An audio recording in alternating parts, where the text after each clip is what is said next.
On the news, Pope Francis delivers a final message before an Interfaith Congress as he wraps up his trip to Kazakhstan. And this was just a complete and total honor to be able to do this. Mourners in the UK waiting hours in lines that stretch for miles, all just to say farewell to Queen Elizabeth II. Also, a busload of migrants dropped off at the D.C. residence where Vice President Kamala Harris lives. Give it a rip. Plus, the adaptive golfer who now has a young protege, how he formed a special bond with the boy. I'm Christine Persichetti. Currents News starts right now.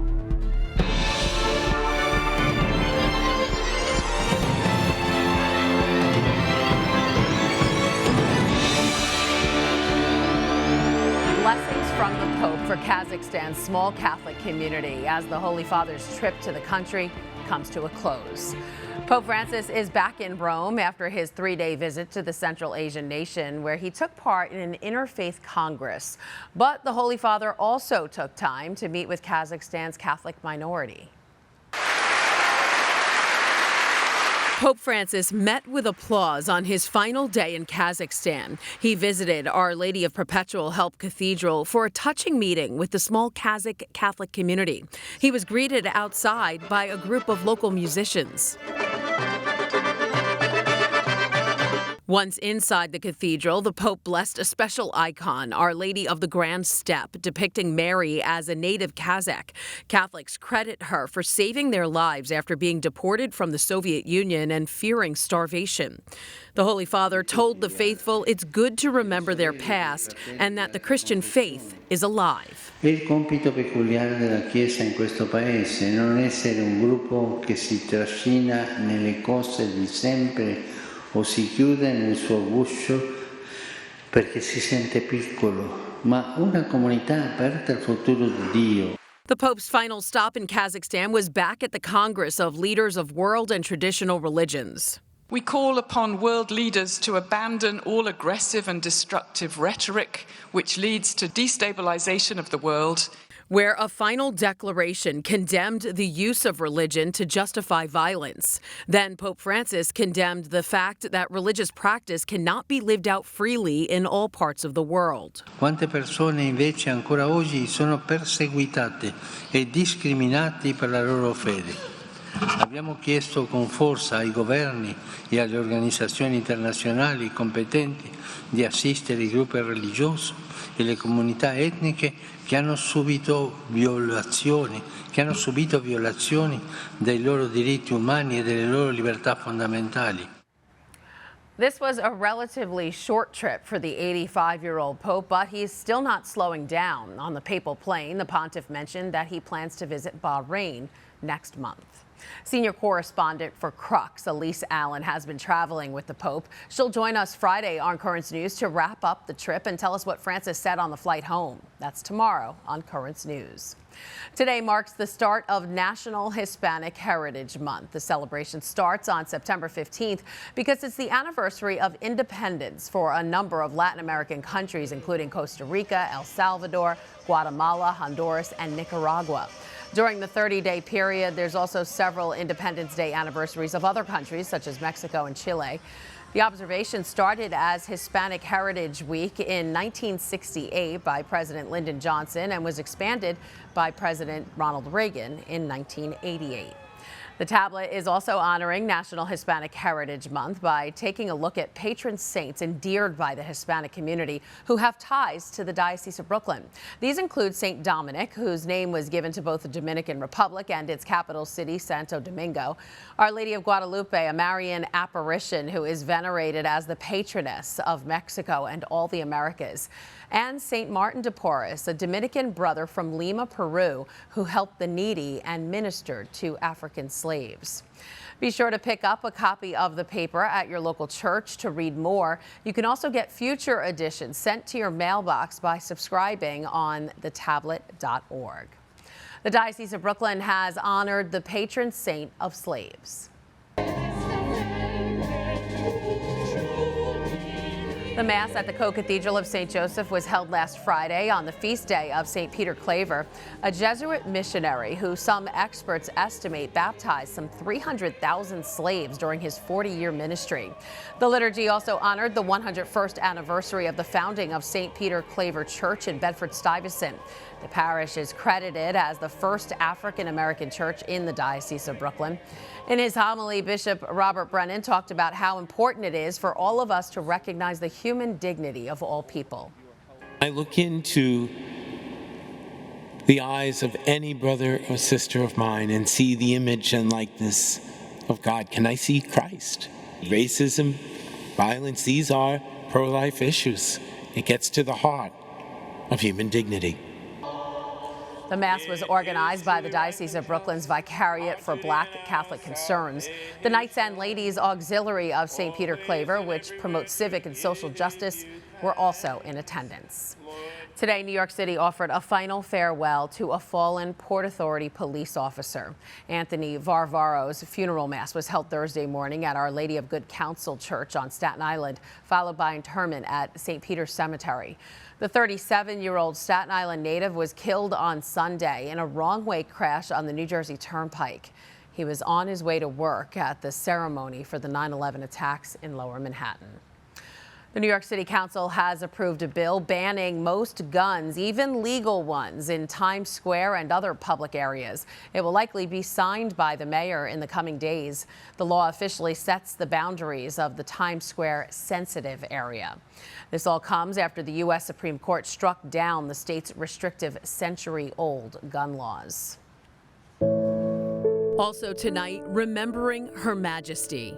70 years of service is exceptional to any person's life. The lines of people stretching on for miles just to say goodbye. I was crying all the way through. Right now on Currents News, mourning Queen Elizabeth.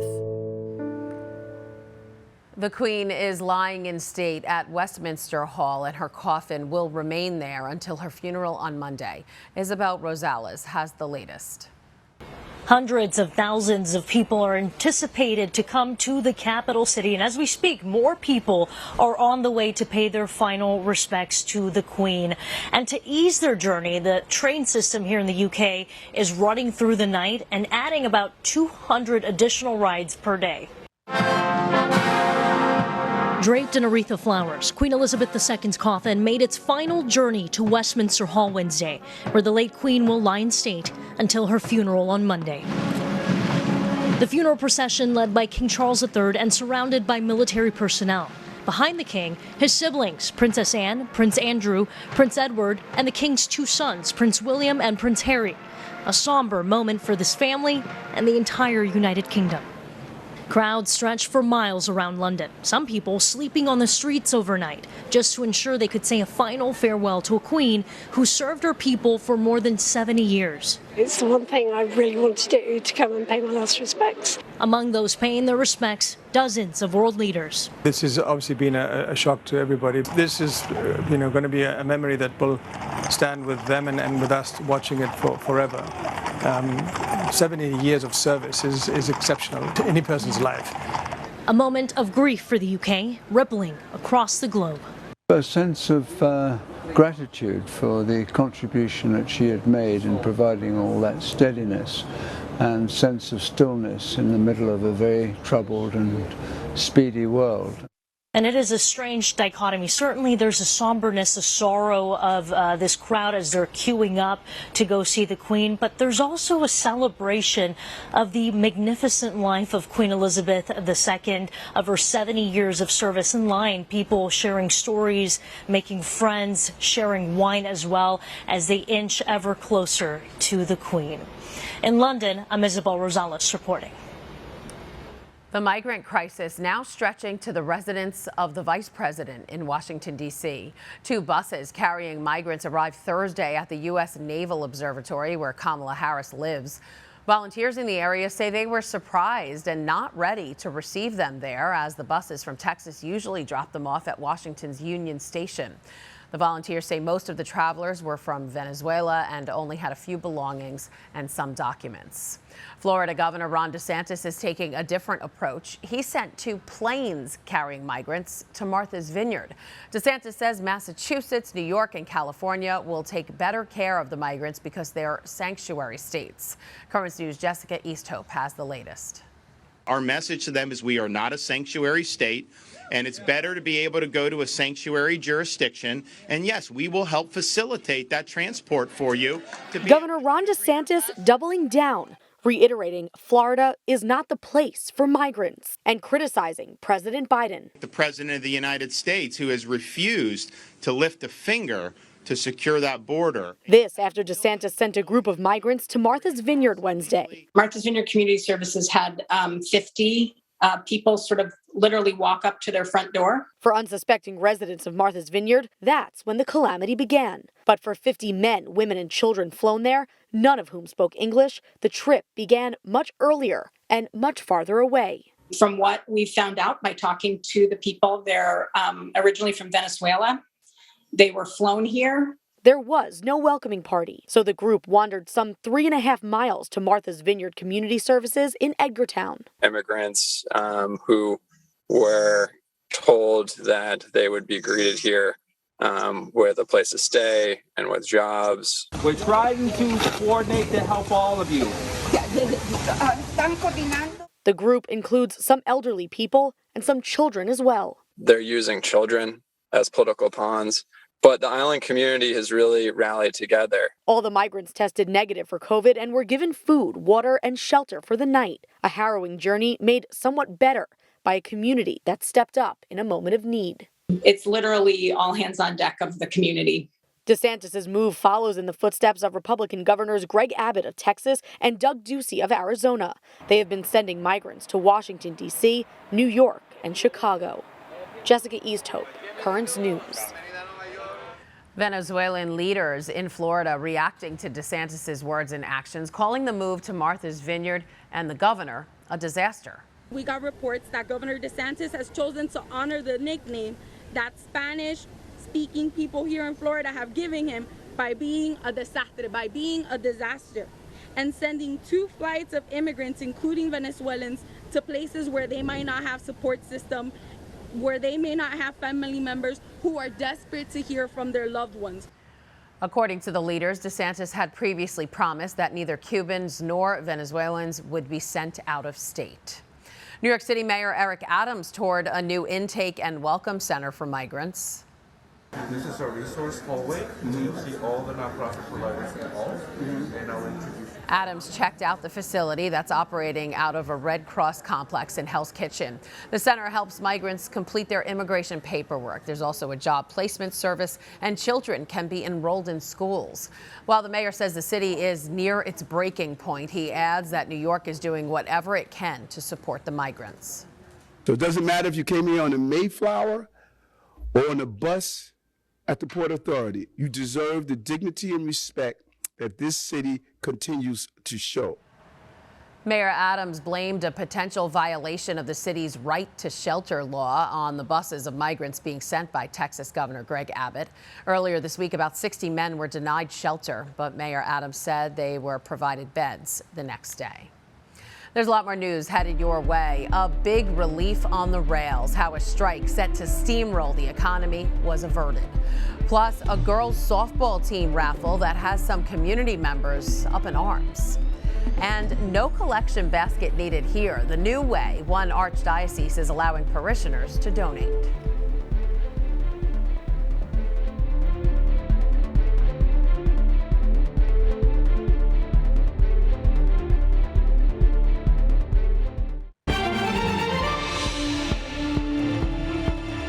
A nationwide rail strike has been averted. This after a tentative deal was reached between a union for freight train workers and management. And as Chris Wynn reports, President Biden called it an important win for the economy. Crisis averted. This would have been catastrophic. Railroad unions and management reached a tentative deal Thursday, preventing a strike that could have brought 30% of the nation's freight to a grinding halt and pushed prices higher for many goods. Had we had a rail strike, it would have cost the economy $2 billion per day of that strike. Thursday, President Joe Biden appeared with negotiators at the White House after personally calling in during the talks the previous night. This agreement is a big win for America. The tentative deal gives union engineers and conductors a 24% raise during the 5-year life of the contract, which runs from 2020 through 2024. Back pay and bonuses will give them an average of an $11,000 payment per person once the deal is ratified.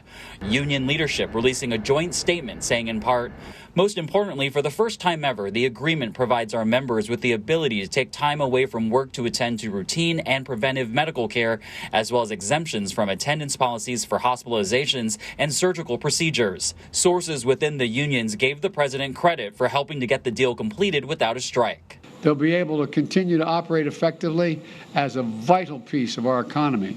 They're really the backbone of the economy. In Washington, Chris Wynn, Currents News. And some good news for the economy. Falling gas prices gave people more money to spend last month. The Census Bureau reported retail sales rose in August by 0.3%. The jump is being tied to the continued drop in prices at the pump, with Americans spending 4.2% less at the pump last month. Of the 13 categories of retail spending tracked by the Bureau, 8 rose in August. Adapting to the changing times, the Archdiocese of Washington is now accepting cryptocurrency donations. According to the Archdiocese's Executive Director of Development, the move to accept payments like Bitcoin was to make it as easy as possible for parishioners to donate in different ways. The Archdiocese accepts more than 90 types of cryptocurrencies. The donation is then liquidated right when it's received to eliminate any chance of market fluctuations having an impact. Over in Texas, a little girls' softball league stirred up big controversy after they announced that a gun was going to be raffled off to raise money. And to make matters worse, it's not just any small handgun, it's an AR-15 style rifle. Danielle Grossman reports. I was shocked and caught off guard. Raffled off registration, free registration for the next season, premium parking spot. Jessica England's girls have been in the South Montgomery Girls Softball League for nearly a decade. She says this is a first. AR-15 style rifle. So one of those, big, scary looking. The South Montgomery Girls Softball League is raffling off a weapon to raise money. It would be one thing if they were raffling off like a hunting rifle. And according to the SMGSL website, the winner gets to pick their prize. Smith & Wesson M&P, this is actually their more nicer model. Jessica says the issue lies less with the raffle itself. I don't think it's appropriate for a children's activity to be raffling off this type of weapon. Jessica made a formal complaint to the board. And not even 4 months ago, 19 children and 2 teachers were gunned down using a semi-automatic assault rifle, just like the one being raffled here. The Softball League is standing behind their decision. They sent us a statement that reads in part, the gun raffle is illegal and common practice. All winners will need to pass a background check before receiving any prize. If winners don't pass the background check, they are deemed ineligible. SMGSL strives to be responsive to the needs of our membership. And Jessica understands there will always be 2 sides. People in Texas have very strong opinions and continue to stand up for what she believes in. Staying quiet isn't a thing anymore. That was Danielle Grossman reporting. Following the wave of backlash, the Softball League has since amended their top prize. It's now offering winners a $1,400 gift card to a local guns and ammo store instead. Still to come on Currents News, 2 peas in a pod or on the greens. Why this golf pro and his young student share such a strong bond when we come back.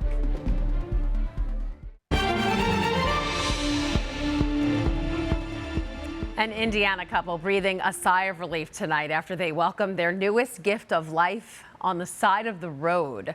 The Waddell's birth story started out normal. Emily realized she might be going into labor. She called her husband Stephen home and headed out for the hospital. Then at mile marker 12 on the interstate, Emily realized she wasn't going to make it. So they pulled over, called 911 and Emily's sister, who happens to be a labor and delivery nurse. You have something to catch the baby? Yeah, my shirt. Take some deep breaths. Baby is out. I bet you didn't expect to do that today. Luckily, between the people on the phone and my sister and just recently having children, we were able to make things go smooth and definitely had some guardian angels looking out for us. Their baby, Reagan Waddell, how adorable, was born on September 12th, 7 pounds, 10 ounces. And what a story she'll be able to tell when she's old enough to understand. Wow. Chris Biggins is one of the top adaptive golfers in the world and a golf pro at the Country Club of Birmingham in Alabama. Now he has a 6-year-old protege. The two share a special bond that goes far beyond the golf course. Brittany Decker explains. What do we say to the golf ball before we hit it? Bye-bye, ball. Bye-bye, ball. See you later. Give it a rip. One of the world's top adaptive golfers, Chris Biggins, and his 6-year-old prodigy, Shep, that ball? are quite the pair. See, we got the same putter cover. He's got the right shoe, I got the left. Oh, no way. How special is that? 2 peas in a pod, you may say. Both Chris and Shep, talented athletes in their own right. Oh, that was the best one of the day. And both have cerebral palsy. When I saw Chris, I was like, Shep, you've got to meet this guy. I've prayed for many years for a role model and an encourager for Shep and for someone who has very similar cerebral palsy. I remember when I first saw Shep, it was a few years ago. He was running around the playground at United Ability in the walker, and I kind of had flashbacks or deja vu of myself when I was that age. More recently, he saw Shep again, this time running without his walker. Chris asked him to go hit some golf balls. That day, I figured out he might be the best to ever play the game. He has been determined since day one. Told Shep may never walk upon initial diagnosis, this kid proves he can do it all. Nothing holds him back. You think you're strong enough to hit it all the way over there, Shep? Yep. Let me see your muscle. Let me see. Are you? Oh, yeah, you're strong enough. In the past, he might have had doubts about his abilities, but when he's on the golf course, he doesn't have any doubts. He feels like he's impressive. He's turned into someone who was disabled into someone that's a superhero. And Chris giving gifts. Chris gave you these? And sharing his ultimate gift to inspire others. When you start out, especially with a disability, you're going to stink. It's going to be a tough road, but if you keep working hard and keep battling, there's no limits to what you can do. It has been just an answer to prayer that we have made this relationship and that God put us together with Chris. So adorable. That was Brittany Decker reporting. Chris Biggins is also head coach of the junior golf program at the Country Club. And that is Currents News. I'm Christine Persichetti. Thank you for joining us because we are putting your faith in the news. Hope to see you again next time.